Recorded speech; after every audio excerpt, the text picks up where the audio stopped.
میں تو اس کے بھائی کے قتل کا معمہ حل کرنے کی فکر میں تھا۔ اس نے جب یہ بتایا کہ مقتول کی نئی بیوی 3 ماہ امید سے تھی تو میرے ذہن میں فوراً یہ خیال آیا کہ مقتول جائیداد کا وارث پیدا کرنا چاہتا تھا۔ پرانی بیوی نئی بیوی کو دیکھ رہی تھی کہ وہ جائیداد کا وارث پیدا کرنے کی پوزیشن میں تھی۔ یہ تو سوائے اللہ کے کوئی بھی نہیں بتا سکتا تھا کہ لڑکا پیدا ہوگا یا لڑکی۔ البتہ پرانی بیوی کو یہ ڈر تھا کہ لڑکا پیدا ہو گیا تو جائیداد اس کے نام ہو جائے گی اور وہ بیوی ملکہ بن جائے گی جسے اس گھر میں آئے ابھی 4 مہینے ہوئے ہیں۔ یہ صورتحال قتل کا باعث بن سکتی تھی، لیکن قابل غور نکتہ یہ تھا کہ قتل نئی بیوی کو ہونا چاہیے تھا۔ نہ بانس رہتا نہ بانسری بجتی۔ اس لڑکی کے خامد کو قتل کر کے پرانی بیوی کو کیا حاصل ہو سکتا تھا؟ میرے ایک سوال کا جواب سوچ کر دو، میں نے مقتول کے بھائی سے پوچھا۔ کیا تمہیں اپنے بھائی کی پرانی بیوی کے بھائیوں پر شک ہے؟ اگر ان پر شک ہوتا تو میں تھانے میں جناب کو ضرور ان کا نام لکھواتا، اس نے جواب دیا۔ ان میں اتنی جانی نہیں کہ چودھری شہباز پر ہاتھ اٹھائے۔ اگر ان میں اتنی ہمت ہوتی تو جس روز میرے بھائی نے دوسری شادی کی تھی اسی روز اپنی بہن کو اپنے گھر لے جاتے اور کہتے کہ ہماری بہن سوکن کے ساتھ نہیں رہے گی۔ دوسری بات یہ ہے کہ میرے بھائی کو پرانی بیوی نے راضی خوشی لڑکا پیدا کرنے کی امید پر دوسری شادی کی اجازت دی تھی۔ نئی بیوی کے متعلق تمہارا کیا خیال ہے؟ میں نے پوچھا۔ کہیں ایسا تو نہیں کہ اسی نے بوڑھے خاوند سے آزادی حاصل کرنے کے لیے؟ توبہ کرو جی، مجھے آج تک یاد ہے اس نے میری بات کاٹ کر کہا تھا، ان لوگوں میں اتنی جرت کہاں جنہوں نے اپنی بیٹی کی نقد قیمت وصول کی تھی؟ وہ تو مر مٹ کر گزارا کرنے والے لوگ ہیں۔ غریب ہیں؟ نہ جی، اس نے جواب دیا، غریب نہیں، درمیانے درجے کے لوگ ہیں۔ لڑکے تو ٹھیک ٹھاک ہیں، ان کے ماں باپ ذرا لالچی سے لوگ ہیں، انہوں نے میرے بھائی کو بہت کھایا ہے۔ چودھری کچھ تو بتاؤ، میں نے سٹ پٹا کر کہا۔ قتل کی وجہ انتقامی ہے۔ کیا تم اپنے بھائی کے کسی دشمن کو نہیں جانتے؟ کیا اس نے تمہیں کبھی نہیں بتایا تھا کہ فلاں آدمی کے ساتھ اس کا کبھی لڑائی جھگڑا ہوا ہے؟ ہمارا آپس میں بہت پیار تھا، اس نے کہا۔ وہ مجھے اپنے دل کی، اپنے گھر کی ہر بات بتایا کرتا تھا۔ میں نے اس شک کو بہت کھنگالا لیکن معمولی سا بھی کوئی سراغ نہ ملا۔ مجھے یہ شک ہو رہا تھا کہ مقتول کے تعلقات کسی عورت کے ساتھ ہوں گے اور اس کا کسی کو علم نہیں ہوگا۔ عورت کے بھائیوں یا خاوند کو پتہ چل گیا ہوگا۔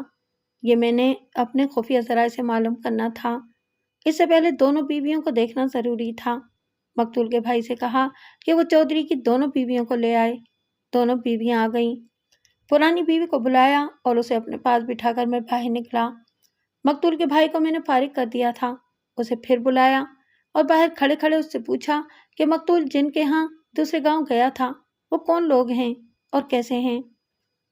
اچھے لوگ ہیں، اس نے جواب دیا، میرے بھائی کے پرانے دوست ہیں۔ میں نے اس سے ان لوگوں کا گاؤں وغیرہ معلوم کر کے اپنے ساتھ آئے ہوئے ہیڈ کانسٹیبل سے کہا کہ وہ اس گاؤں جا کر ان 2 آدمیوں کو اپنے ساتھ لے آئے جو مقتول کے دوست تھے۔ میں اندر گیا۔ مقتول کی پرانی بیوی میرے انتظار میں بیٹھی تھی۔ میں اسے پرانی بیوی کہہ رہا ہوں لیکن عمر کے لحاظ سے وہ پرانی نہیں تھی۔ اس کی عمر 35 سال کے لگ بھگ تھی۔ یہ جوانی کی عمر ہوتی ہے۔ ویسے بھی اس کی صحت اچھی تھی، رنگ گندمی تھا اور نقش زیادہ اچھے نہیں تھے۔ اس کی آنکھیں رو رو کر سرخ ہو گئی تھیں۔ میں نے اس کے ساتھ ہمدردی کا اظہار کیا، پھر اس سے پوچھا کہ اس کے خاوند کا قاتل کون ہو سکتا ہے؟ میں کچھ نہیں کہہ سکتی، اس نے کہا، کوئی ایسا دشمن نہیں جس کا نام لوں۔ میں کسی پر بلا وجہ شک نہیں کروں گی۔ تمہارے خاوند کی دوسری بیوی نے تو تمہیں بیوہ نہیں کر دیا؟ مجھے توقع تھی کہ وہ اپنی سوکن کے خلاف بولے گی، کہے گی کہ قتل میں اسی لڑکی کا ہاتھ ہے، لیکن اس نے تحمل سے کہا کہ اس لڑکی کا کون اتنا ہمدرد ہے جو اس کی خاطر اس کے خاوند کو قتل کر دیتا؟ کیا تمہاری یہ سوکن خاوند کے ساتھ خوش تھی؟ اس نے خوش تو ہونا ہی تھا، پرانی بیوی نے جواب دیا۔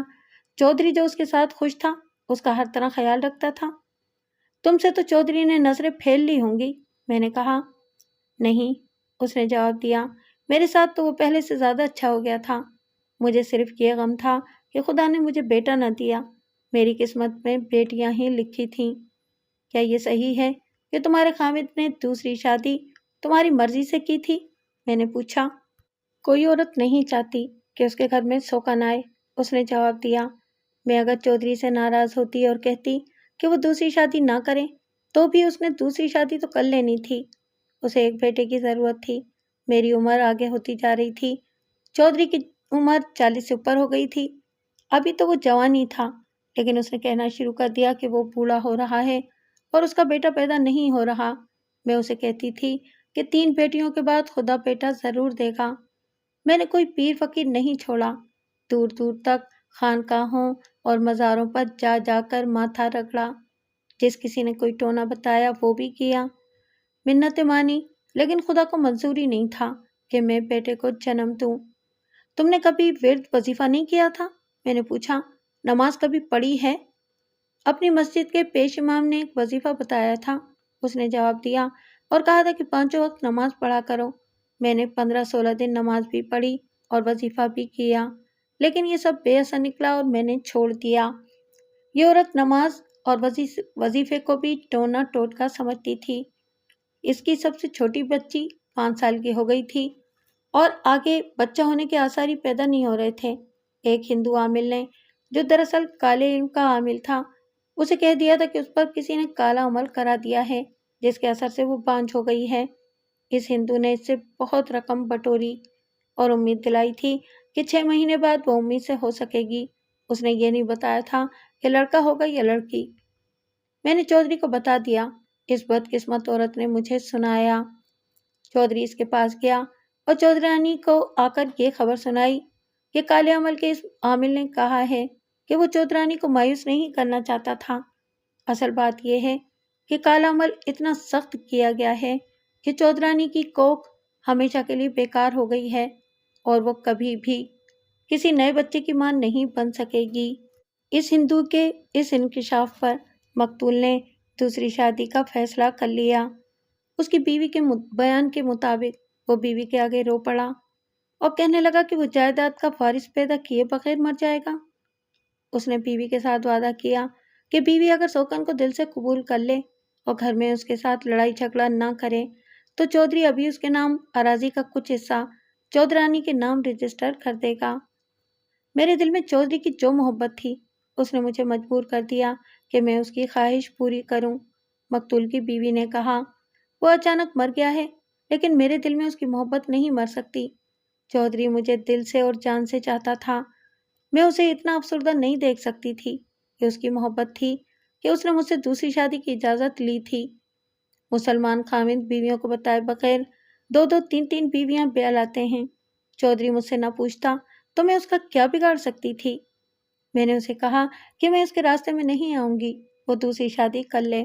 میں نے اسے دعائیں دیں کہ خدا اسے بیٹا دے۔ شادی کے بعد چودھری نے کچھ زمین اپنی پہلی بیوی کے نام رجسٹری کر دی تھی۔ کیا تم نے اپنے بھائیوں اور والدین کو بتایا تھا؟ میں نے کہا، تم نے ضرور بتایا ہوگا کہ چودھری نے تمہارے نام اتنی زمین رجسٹری کرا دی ہے۔ ہاں جی، اس نے کہا، میں نے تو بڑی خوشی سے انہیں بتایا تھا۔ رجسٹری میرے ماں باپ کے گھر میں رکھی ہوئی ہے۔ میں نے بعد میں یہ رجسٹری دیکھی تھی۔ مقتول نے اپنی اراضی کا 1/4 حصہ اپنی بیوی کو دے دیا تھا۔ میں تو اسے سخاوت ہی کہوں گا۔ کیا تمہارے والدین اور بھائی بھی یہ رجسٹری دیکھ کر خوش ہوئے تھے؟ میں نے پوچھا۔ ہاں جی، اس نے جواب دیا، وہ تو چودھری کی تعریفیں کرتے تھے۔ لیکن وہ چودھری کی دوسری شادی پر تو خوش نہیں ہوں گے؟ میں نے کہا۔ یہ تو قدرتی بات ہے، اس نے کہا، ماں باپ کو تو افسوس ہوتا ہی ہے کہ ان کی بیٹی کو خدا بیٹیاں ہی دے رہا ہے اور اس پر سوکن آ گئی ہے۔ میں نے اپنے ماں باپ اور بھائیوں کو بتا دیا کہ چودھری مجھ پر زبردستی سوکن نہیں لایا، بلکہ میری مرضی سے لایا ہے۔ اور تمہارے بھائی؟ میں نے انہیں بھی سمجھا لیا تھا، اس نے جواب دیا۔ مجھے اعتراض نہیں تو انہیں کیا اعتراض ہو سکتا ہے؟ وہ اپنے بال بچوں والے ہیں۔ میں نے انہیں تسلی دے دی تھی کہ چودھری میرے ساتھ پہلے سے زیادہ ٹھیک رہتا ہے۔ اس عورت کے اس بیان سے میں پریشان ہو گیا۔ توقع تو یہ تھی کہ یہ کہے گی کہ خاوند ایک نوجوان لڑکی کے ساتھ شادی کرنا چاہتا تھا، اس لیے اس نے بہانہ یہ بنایا کہ اس نے ایک بیٹے کی امید پر شادی کی ہے۔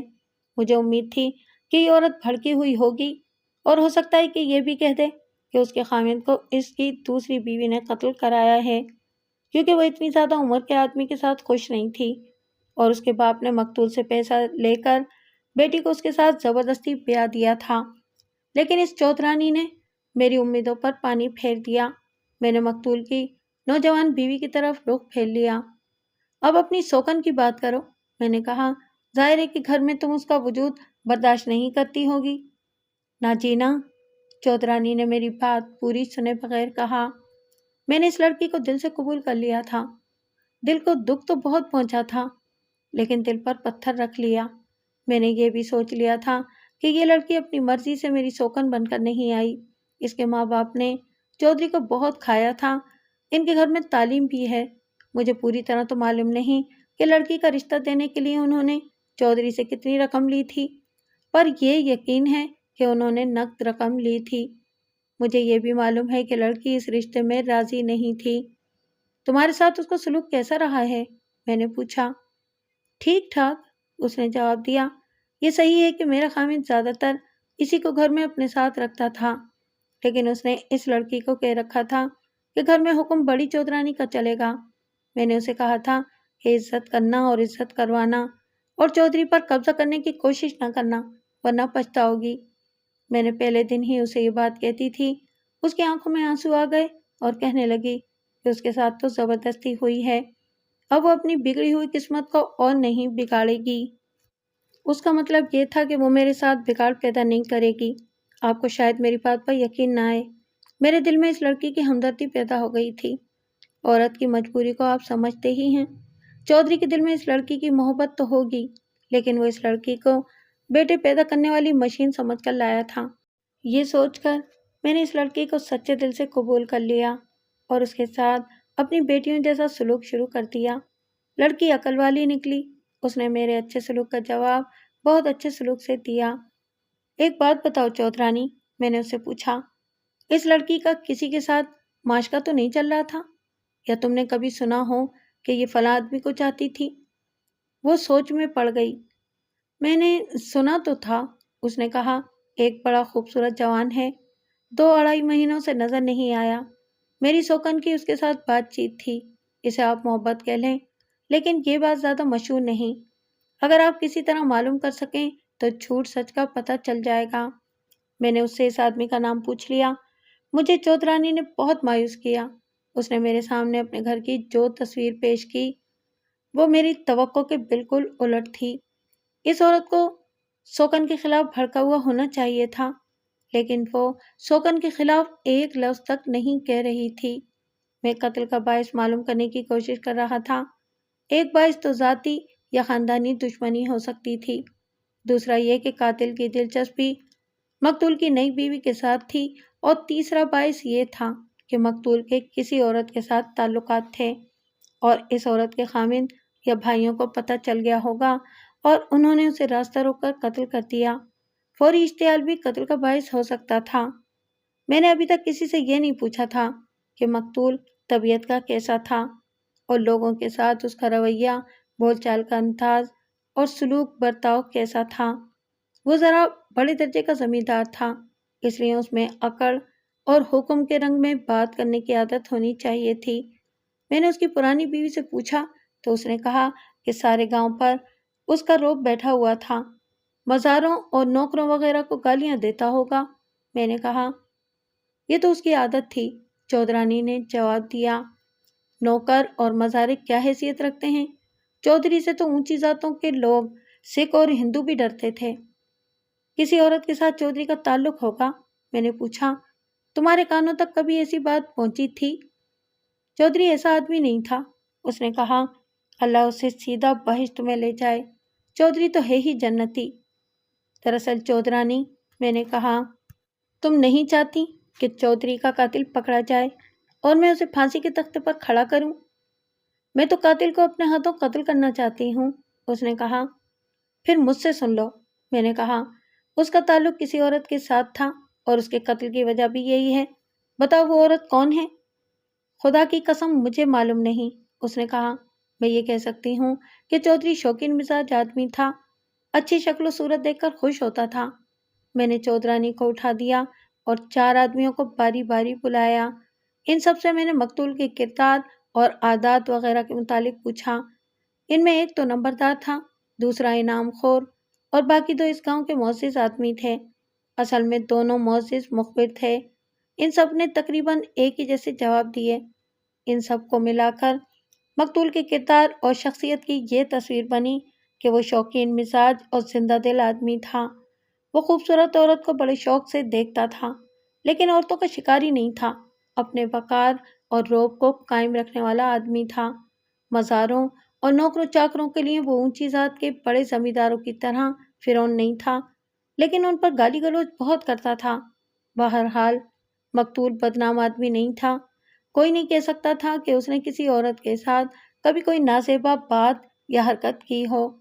ان میں سے 3 نے یہ متفقہ رائے دی کہ مقتول نے دوسری شادی بیٹا پیدا کرنے کے لیے ہی کی ہوگی، لیکن اسے یہ لڑکی بہت اچھی لگتی تھی۔ اس نے اس لڑکی کو خریدا تھا۔ ان چاروں نے میرا یہ شک رفع کر دیا کہ مقتول کے تعلقات کسی سکھ عورت کے ساتھ تھے۔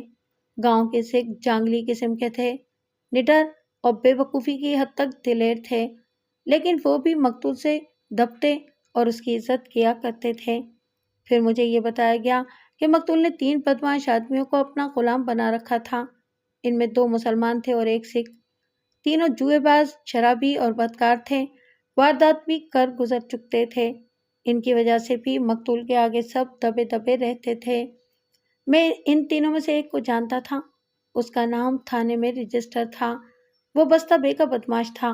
مجھے معزز مخبروں نے بتایا کہ ان تینوں سے مقتول کی درپردہ زندگی کی باتیں معلوم ہو سکتی ہیں۔ میں نے ان سب سے پوچھا تھا کہ مقتول کی نئی بیوی اخلاقی لحاظ سے کیسی ہے۔ چاروں نے کہا کہ اس کے اخلاق پر کوئی داغ دھبا نہیں لگا۔ مقتول کی پہلی بیوی نے ایک جوان لڑکے کا نام لے کر کہا تھا کہ اس کے ساتھ نئی بیوی کا کچھ نہ کچھ تعلق ضرور تھا۔ میں کہانی سنانے اور اصل نام چھپانے کی خاطر اس نوجوان کا نام فیروز رکھ لیتا ہوں اور لڑکی کو نسیم کہہ لیں۔ فیروز نسیم کی شادی سے پہلے نسیم کے گھر جاتا رہتا تھا۔ ایک معزز مخبر نے بتایا ان کی دور پار کی رشتہ داری بھی ہے۔ سب کہتے تھے کہ فیروز کی شادی نسیم کے ساتھ ہوگی۔ ان کی برادری میں نسیم کا رشتہ 2 گھروں نے مانگا تھا، دونوں کو جواب مل گیا تھا۔ معلوم نہیں فیروز کا رشتہ نسیم کے ساتھ کیوں نہیں ہوا تھا، شاید اس لیے کہ چودھری کی نظر بھی اسی پر تھی اور وہ اس گھر پر مہربان تھا۔ لڑکی والے رشتہ چودھری کو دینا چاہتے ہوں گے، میں نے کہا۔ پھر یہ رشتہ چودھری کو مل گیا۔ یہ بتاؤ کہ فیروز کیسا آدمی ہے؟ کیا یہ ہو سکتا ہے کہ فیروز نے چودھری کو راستے سے ہٹایا ہو؟ یہ سارا معاملہ اتنا در پردہ اور خفیہ رہا ہے کہ مجھ جیسے آدمی کو بھی بھنک نہیں ملی کہ کیا ہوتا رہا ہے اور کیا ہوا ہے۔ اس مخبر نے کہا، میں کچھ اشارے دیتا ہوں، آپ کا دماغ بہت تیز ہے ملک صاحب، خود کو ہی راستہ نکال لیں۔ فیروز میں یا اس کے خاندان میں اتنی ہمت اور جرأت نہیں کہ اس چودھری پر ہاتھ اٹھائے۔ زخمی بلی کی مثال نہیں سنی؟ میں نے کہا، شیر پر حملہ کر دیتی ہے۔ میں بتاتا ہوں ملک صاحب، اس نے کہا، 2 باتیں آپ کے غور کرنے کی ہیں۔ ایک یہ کہ 2 مہینے ہوئے فیروز گاؤں سے غائب ہے، یعنی نسیم کی شادی چودھری کے ساتھ طے ہوئی تھی تو 2 مہینوں بعد فیروز گاؤں سے لاپتہ ہو گیا۔ کوئی کہتا ہے کہ نسیم کے ساتھ اس کی محبت تھی اور اس صدمے کی وجہ سے کہیں چلا گیا ہے کہ نسیم پر کسی اور کا قبضہ ہو گیا ہے۔ یہ بھی سنا ہے کہ وہ اپنے تایا کے مربوں پر چلا گیا ہے۔ یہ مربے منٹگمری موجودہ ساہیوال کے علاقے میں ہیں۔ دوسری بات سے ایک شک پیدا ہوتا ہے کہ فیروز کا بڑا بھائی ٹینک ریجمنٹ میں دفعہ دار ہے۔ آج کل اس کی ریجمنٹ یہاں سے 9-10 میل دور جنگی مشقوں پر آئی ہے۔ وہ گزشتہ رات گھر آیا تھا اور صبح واپس گیا تھا۔ تم نے دیکھا تھا؟ دیکھا ہی نہیں، اس نے جواب دیا، مجھے تو ملا بھی تھا، وردی میں تھا۔ میں نے پوچھا کہ چھٹی آئے ہو؟ تو کہنے لگا کہ رات کو اپنے رسالدار سے کہہ کر کھسک آیا تھا، آج میری ڈیوٹی آگے جانے کی نہیں، اب واپس جا رہا ہوں۔ یہ دفعہ دار کیسا آدمی ہے؟ میں نے پوچھا۔ دلیر آدمی ہے، اس نے جواب دیا، غصے والا بھی ہے، لڑنے میں شیر ہے، دشمنوں کے سر کھول دینے والا آدمی ہے۔ اس مخبر نے دفعہ دار کے 3-4 کارنامے سنائے۔ یہ گاؤں میں لڑائیوں کے واقعات تھے۔ گاؤں اور ارد گرد کے بدمعاش بھی اس کے آگے دب جاتے تھے۔ مسئلہ یہ تھا کہ مقتول کی دفعہ دار کے ساتھ کیا دشمنی تھی۔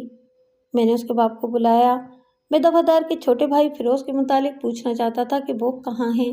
یہ پوچھنا اس لیے ضروری تھا کہ مقتول کی نوجوان بیوی کے ساتھ اس کا تعلق تھا۔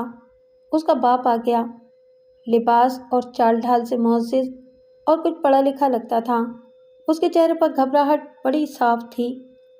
ایک بات غور سے سن لو چودھری، میں نے اسے بٹھا کر کہا، سچ بولنا ورنہ لمبے چکر میں پڑ جاؤ گے۔ تم ملزم نہیں ہو اور مشتبہ بھی نہیں ہو۔ میں تم سے کچھ پوچھنا چاہتا ہوں، وہ بالکل سچ بتا دینا۔ تمہارا بیٹا فیروز کہاں ہے؟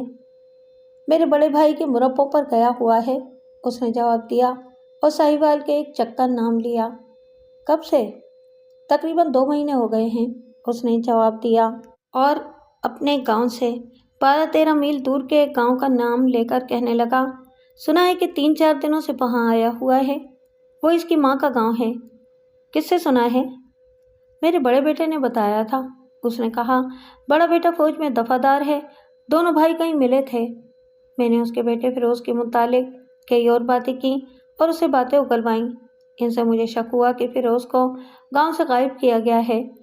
میں نے اس کے باپ سے پوچھا، سچی بات زبان پر لاتے ڈرتا ہوں جناب، اس نے کہا، لیکن چپ بھی نہیں رہا جاتا۔ بات یہ ہے کہ فیروز نسیم کے گھر جاتا رہتا تھا، وہ ہمارے رشتہ دار ہیں۔ سچی بات یہ ہے کہ فیروز اور نسیم ایک دوسرے کو پسند کرتے تھے، ان کی شادی ہو سکتی تھی، لیکن چودھری شہباز مقتول نے نسیم پر نظر رکھ لی اور نسیم کے باپ کو کھلانا پلانا شروع کر دیا۔ وہ نسیم کے گھر روزانہ جاتا اور 2 گھنٹے وہاں گزارتا تھا۔ سارے گاؤں میں مشہور ہو گیا کہ چودھری نسیم کو حاصل کرنے کے لیے اس کے ماں باپ پر روپیہ پیسہ نچھاور کر رہا ہے۔ فیروز نے نسیم کے گھر نہ جانا چھوڑا۔ یہ تو فیروز ہی بتا سکتا ہے کہ وہ نسیم سے کہیں باہر بھی ملتا رہا ہے یا نہیں۔ بات یہ ہے کہ چودھری شہباز کو ان کا ملنا جلنا پسند نہیں تھا۔ اب تو نسیم چودھری شہباز کی بیوی تھی، اسے شاید پتہ چل گیا ہوگا کہ نسیم اور فیروز ایک دوسرے کو چاہتے ہیں۔ ایک روز فیروز آیا تو اس نے مجھے بتایا کہ وہ کھیتوں میں گھوم پھر رہا تھا کہ باہلا اور شیدو آ گئے۔ یہ دونوں بہت بڑے بدماش ہیں اور دونوں چودھری شہباز کے گہرے یار ہیں۔ میں ان دونوں کو جانتا تھا، یہی وہ بدماش تھے جن کا میں نے اوپر ذکر کیا ہے۔ فیروز کے باپ کا کچھ بیان میں اپنے الفاظ میں سناتا ہوں۔ فیروز نے اپنے باپ کو بتایا کہ ان 2 بدماشوں نے اسے کھیتوں میں روک لیا اور کہا کہ اگر وہ پھر کبھی نسیم کے گھر گیا یا اسے کہیں ملا تو اسے اس طرح قتل کر دیا جائے گا کہ اس کی لاش بھی نہیں ملے گی۔ فیروز نے اسے محض دھمکی سمجھ کر نظر انداز کر دیا۔ اسے باپ نے نسیم کے گھر جانے یا اسے کہیں اور ملنے سے سختی سے منع کر دیا۔ دوسرے ہی دن فیروز چودھری شہباز یعنی مقتول کے گھر کے سامنے سے گزرا۔ پیچھے پیچھے مقتول چلا آ رہا تھا۔ اس نے فیروز کو آواز دے کر روک لیا۔ تم باز نہیں آؤ گے؟ مقتول نے فیروز سے کہا اور گالیاں بھی دیں۔ کہنے لگا، میرے گھر اور نسیم کے گھر کے قریب سے گزرنا بھی چھوڑ دو۔ باپ کے بیان کے مطابق فیروز نے مقتول کو ترکی بترکی جواب دیا۔ مقتول نے اسے کہا کہ وہ اسے گاؤں میں رہنے نہیں دے گا۔ اسی شام باہلے اور شیدو نے فیروز کو دھوکے میں گاؤں سے باہر بلایا اور اسے مارا پیٹا۔ فیروز نے اپنے باپ کو بتایا تو باپ نے یہ فیصلہ بہتر سمجھا کہ فیروز گاؤں سے کچھ عرصے کے لیے غیر حاضر ہو جائے۔ باپ کو ڈر تھا کہ مقتول فیروز کو مروا دے گا یا غائب کرا دے گا۔ ایک روز چودھری شہباز نے مجھے دھمکی دے دی، فیروز کے باپ نے اپنے بیان میں کہا۔ مجھے گھر سے بلا کر کہنے لگا کہ تمہارے 2 بیٹے ہیں، کہیں ایسا نہ ہو کہ تمہارے پاس ایک ہی بیٹا رہ جائے۔ تمہارا فیروز جس لڑکی کے پیچھے لگا ہوا ہے وہ میری بیوی ہے۔ میں چودھری شہباز کے مقابلے میں کیا تھا؟ میں نے اس کی منت کی کہ میں فیروز کو سمجھا لوں گا۔ چودھری نے میری نہ سنی اور غصے میں کہا کہ تمہارا یہ بیٹا حلالی معلوم نہیں ہوتا، اس نے میرے ساتھ بدتمیزی کی ہے، میرے آگے زبان کھولی ہے۔ جناب عالی، میں نے اس کے ساتھ بحث نہ کی، گھر جا کر اپنی بیوی کو بتایا اور ہم دونوں نے فیروز کو اگلے ہی روز اس کے تایا کے مربوں پر بھیج دیا اور اسے کہا کہ تایا کو بتا دے کہ اسے کیوں بھیجا جا رہا ہے۔ تم نے بتایا ہے کہ فیروز 2-3 دنوں سے اپنے ننیالی گاؤں آیا ہوا ہے، میں نے کہا، اور ایک شک کی بنا پر پوچھا، کیا وہ یہاں بھی آیا تھا؟ وہ فوراً جواب دینے کی بجائے ادھر ادھر دیکھنے لگا۔ میرا شک پختہ ہو گیا۔ جھوٹ بولنے کی نہ سوچنا، میں نے کہا، وہ یہاں آیا تھا، رات کو آیا اور صبح ہونے سے پہلے چلا گیا تھا۔ میں جھوٹ بولنے کی نہیں سوچ رہا تھا جناب عالی، اس نے مروب سی آواز میں کہا۔ میں اس ڈر سے چپ ہو گیا تھا کہ بتا دیا کہ فیروز آیا تھا تو آپ اسے شک میں گرفتار کر لیں گے،